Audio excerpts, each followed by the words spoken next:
आमिर सुहेल साहब, आपसे आगाज़ करी हूँ, चूँकि अभी तो टॉस हुआ, फील्डिंग का फैसला किया है बांग्लादेश ने, तो आप किस टीम का अगर बुनियादी तौर पर देखा जाए तो आपको पलड़ा भारी दिखाई दे रहा है? कितना टफ मैच देख रहे हैं आप? देखिए, मैं समझता हूँ कि टफ मैच नहीं होना चाहिए। पाकिस्तान को ये मैच आराम से जीतना चाहिए।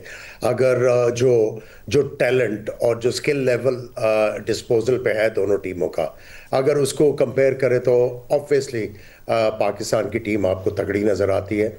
बांग्लादेश ने बॉलिंग में, उनके कप्तान ने भी कहा, बिल्कुल ठीक, अच्छी परफॉर्मेंस दी है, लेकिन उनकी भी बैटिंग जो है वल्नरेबल है जिस तरह हमारी बैटिंग है। लेकिन चूंकि हमारा लो मिडिल ऑर्डर जो है वो बहुत तगड़ा खेल रहा है, तो आई थिंक पाकिस्तान को तो बहुत बड़ा एडवांटेज है इस मैच में, और ये मैच आराम से जीतना चाहिए पाकिस्तान। तो आमिर सुहेल साहब, अब कप्तान पर भी बहुत सारी बातें हो रही हैं, कुछ कारकर्दगी को लेकर, कुछ मैनेजमेंट के इशू हैं। इससे पहले, क्योंकि अब तो लग रहा है टीम फॉर्म में आ रही है, मोमेंटम बन रहा है, और हम उम्मीद करते हैं कि आज का मैच पाकिस्तान को जीतना चाहिए, और अगला जो पाकिस्तान का मैच है भारत के साथ, इंशाल्लाह फाइनल में पहुंचेगा, वो भी जीतेगा। लेकिन आप स्पेसिफिकली कोई प्लेयर्स की, खासतौर पर कैप्टन के हवाले से जो इस वक्त तनकीद भी हुई, दरमियान में बहुत ज़्यादा हुई, तो अब श्रीलंका के बाद थोड़ी कम हुई, और आप बात भी करें कि मिडल ऑर्डर उसको बरकरार नहीं रख सकता, गेम को ओपनर तो अच्छा स्टार्ट देते हैं, तो आप इस पे कोई कमेंट करना चाहेंगे? मिडिल ऑर्डर मुश्किलात का शिकार क्यों है जो हमने पहले देखा? देखिए, चूंकि जो हमारी थोड़ी सी सोच थी, वो जो प्लेयर्स की एबिलिटी है उसके साथ मैच नहीं कर रही थी। हमने अल्ट्रा एग्रेसिव होने की कोशिश की, उसमें थोड़ा सा प्लेयरों को मुश्किल हुई, स्पेशली जब शुरू में पिचेस थी ट्राई नेशन सीरीज़ में, और उसके बाद जब ये एशिया कप स्टार्ट हुआ तो दुबई में काफ़ी चैलेंजिंग पिचेस थी, और उसके ऊपर वो वाली आप एटीट्यूड के साथ या वो वाली स्ट्रैटेजी के साथ बैटिंग नहीं कर सकते थे।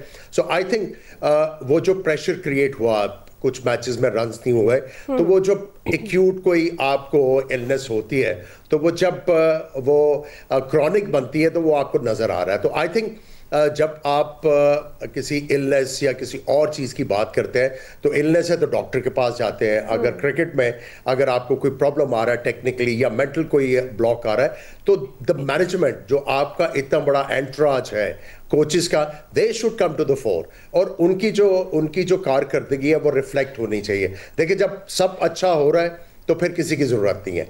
आपको इन लोगों की तब ज़रूरत पड़ती है जब आप अच्छा ना कर रहे हो, तो इनका जो वो इन्फ्लुएंस है वो ग्राउंड के ऊपर नज़र आना चाहिए। अनफॉर्चुनेटली अभी तक वो देखने को नहीं मिला। जी, डॉक्टर नुमान साहब, आप क्या कहेंगे? टीम तारीख दोहराती नज़र आ रही है, मोमेंटम पकड़ती हुई टीम नज़र आ रही है, और ख़ासतौर पर आज के मैच पर अगर आप तज्जिया करें तो क्या टारगेट देना चाहिए, और कितने टारगेट दे पाकिस्तान तो आसानी से आगे वो पहुँच सकती है फाइनल में?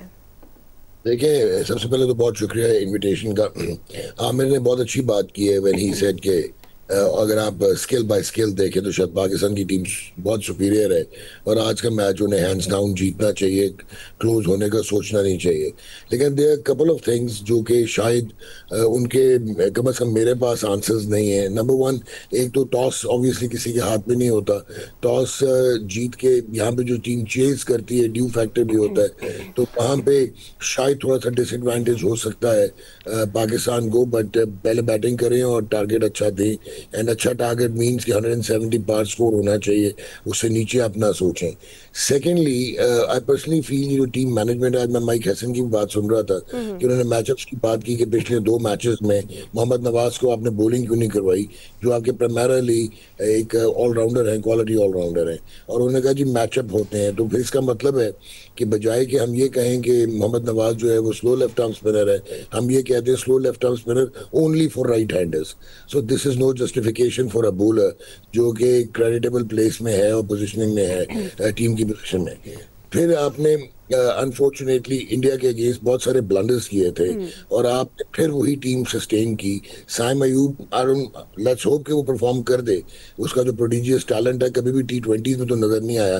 44-45 मैचेस में 450 हैं, 19.5 की एवरेज है, पिछली 7 इनिंग्स में उसके 4 0 हैं। उसके बाद Salman Ali Agha himself is a liability at the moment, हालांकि हम ये सोचते थे कि ठीक है वो T20 के प्लेयर नहीं है, लेकिन बाय डिफॉल्ट कप्तान बनाया तो ये कंडीशंस उनको बहुत सूट करेंगी, लेकिन यहाँ पे वो परफॉर्म नहीं कर पाए, और अनफॉर्चुनेटली इस एशिया कप में he has played with a strike rate of only 82, तो जहाँ पे हमने बहुत बड़े बड़े प्लेयर्स निकाल दिए थे कि उनके स्ट्राइक रेट और इंटेंट नहीं है।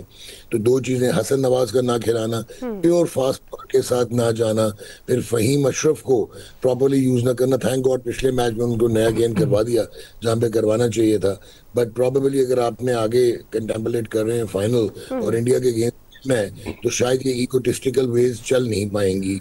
आज तो शायद हम जीत ही जाएं। एंड जहाँ पे आपने बात की मोमेंटम की, momentum to be very honest, वो चैंपियंस ट्रॉफी वाला मोमेंटम नजर नहीं आ रहा, but obviously it's T20 cricket, anything can happen, but India will be starting as rank favourites in case if we qualify for the finals. जी, what do you think doctor साहब, अगर final में जाता है पाकिस्तान, जिस तरह आप बात करें, एक भारत का प्रेशर भी होता है, लेकिन अब हमारे हालात मुख्तलिफ हैं, तो प्रेशर तो उस तरह से टीम को नहीं लेना चाहिए, लेकिन जिस तरह आप कह रहे हैं कि कुछ ब्लंडर हुए, फिर कुछ तब्दीलियां जरूरी थी जो नहीं की गई हैं, तो आप इंशाल्लाह हम फाइनल में पहुंचते हैं, तो क्या देख रहे हैं, क्या कोई जरूरी तब्दीलियां टीम में होनी चाहिए उस मैच को खेलने से पहले? ये तो आपको वैसे आमिर बहुत बेहतर बताते हैं, लेकिन मैं आपको बड़ा क्लियरली अपने एनालिसिस दे सकता हूँ कि आपने इंडिया के अगेंस्ट इब्रार अहमद को और साम अयूब ने पहले 7 में से 3 ओवर कर दिए, जो पार्ट टाइम बॉलर था। एंड आप पावर प्ले जो उनका है वो स्ट्रॉन्गेस्ट है इंडिया का, वो जो अभिषेक शर्मा है, जो उसकी टेक्निक और मेथड है और जिस तरह उसका आज का पर्पल पैच चल रहा है, वो एक ही साइड पे कर देता पावर प्ले। और अगर आप रेट्रोस्पेक्टिवली देखें तो ये जो दुबई की कंडीशंस हैं, यहाँ पे जो पावर प्ले में रन्स करता है वही टीम जो है वो भारी हो जाती है, क्योंकि मिडिल ओवर में तंगी होती है। दूसरी टीमों को भी हुई, इंडिया को भी कल बांग्लादेश के अगेंस्ट हुई। तो एक चीज।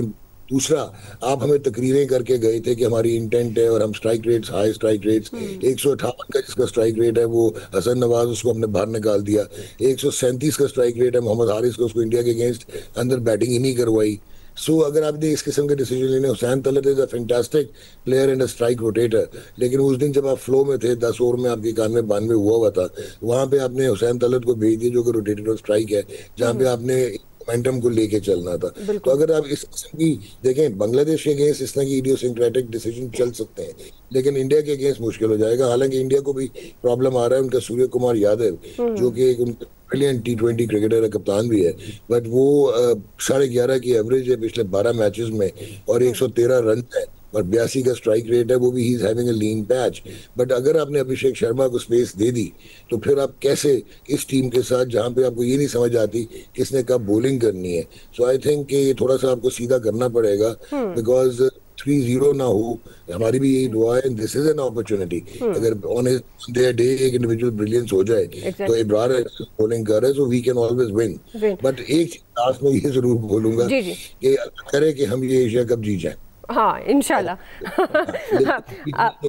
लेकिन जीतने के बावजूद आप ये कोई कहे कि Pakistan is the best team in Asia, या पाकिस्तान का कप्तान बहुत अच्छा है, या पाकिस्तान बेहतरीन टीम है, तो then we will be living in illusions.